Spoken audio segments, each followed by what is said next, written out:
નમસ્કાર ગુરુજી, અત્યારે કયું ધાર્મિક પ્રવચન ચાલી રહ્યું છે? જગતની અંદર સર્વશ્રેષ્ઠ જો સત્કર્મ હોય તો એ શ્રીમદ ભાગવતજીના મૂળ પારાયણ છે. તે શ્રીમદ ભાગવતજી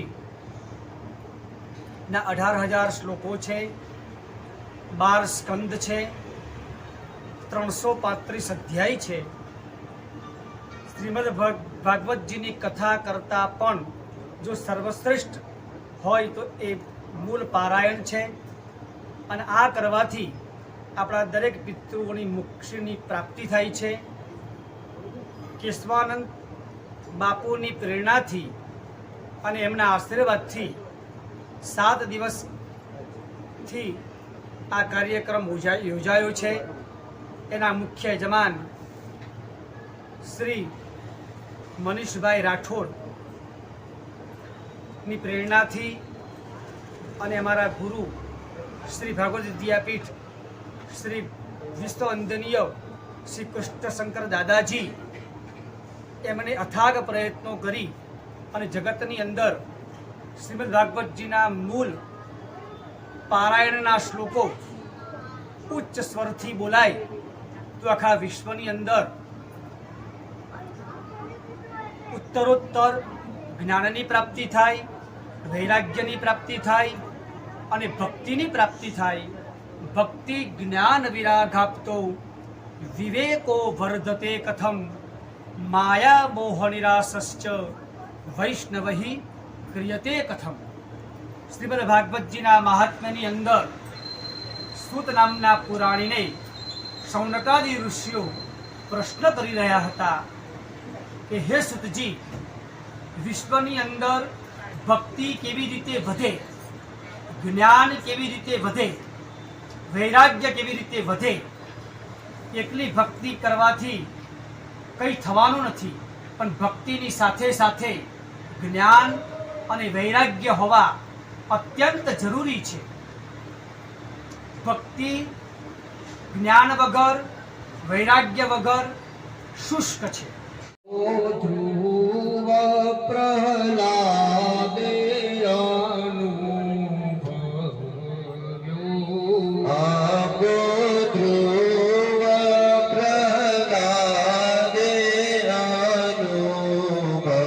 કેવલ દેવતા નથી, પરંતુ જ્ઞાન અને વૈરાગ્ય સાથેની જો ભક્તિ હોય તો એ જીવનો જલ્દીથી ભગવાન ઉદ્ધાર કરે છે. એ હેતુથી અહીંયા 4 દિવસથી મૂળ ભાગવતજીના પારાયણનું ચાલી રહ્યું છે. અહીંયા દરેક ભક્તો એનો લાભ લઈ રહ્યા છે. અને આજે કૃષ્ણ જન્મોત્સવ છે. જન્મ મહોત્સવની અંદર આપણે અહીંયા નંદ મહોત્સવ કરીશું અને આહલાદ થાય. ઉત્સવ નહીં પણ મહોત્સવ. મહોત્સવની અંદર ખાન પાન તાન અને ભાન પણ લોકો ભૂલી જાય, એને કહેવાય મહોત્સવ. Thank you very much. માંથી ઉતર્યો આંબો અખંડ ભુવન માંથી ઉતર્યો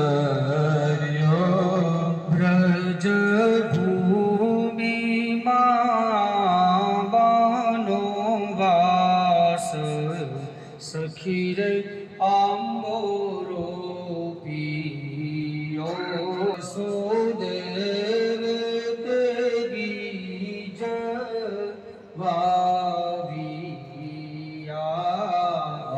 સુદેવ તે બીજ વાવિયા ભૂવો દેવકીજી ક્ષેત્ર પ્રકાશ સખી રે આંબો રોપિયો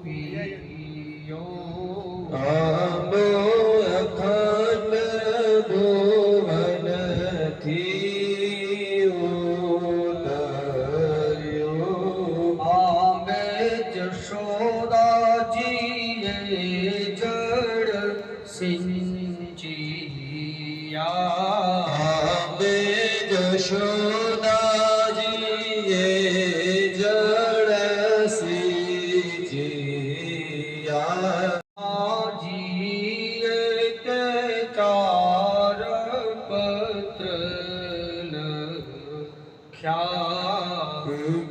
બ્રહ્માજીએ તે 4 પત્ર લખ્યા.